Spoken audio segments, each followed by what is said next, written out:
ভাই গাইস, আমি কি শুনলাম তুফান মুভির জন্য নাকি শাকিব খানের জেল হতে পারে। হ্যাঁ ভাই, এটা সত্য কথা। শাকিব খান নাকি জেলেও যেতে পারেন বা জরিমানাও দিতে পারেন, এমন কিছুই কিন্তু শোনা যাচ্ছে। কিন্তু কেন হঠাৎ করে এমন কথা শোনা যাচ্ছে? তো সবকিছু আপনাদেরকে আমি বিস্তারিত জানাবো। তো আমার সাথেই থাকবেন এবং সে like comment share and subscribe করে দিবেন। তুফান মুভির টিজার চলে আসছে, 1 মিনিট 28 সেকেন্ডের যে টিজার।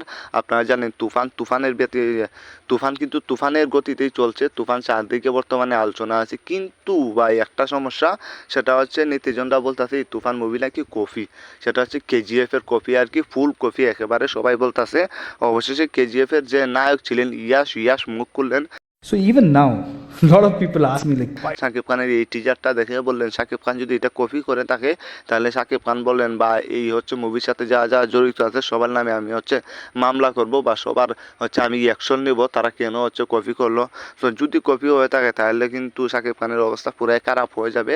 কারণ যেহেতু কেজিএফ মুভির নায়ক ইয়াশ বলে দিয়েছেন যে শাকিব খানের নামে হচ্ছে আমি মামলা করব যদি আমাদের এই মুভিটা শাকিব খান কপি করে থাকে।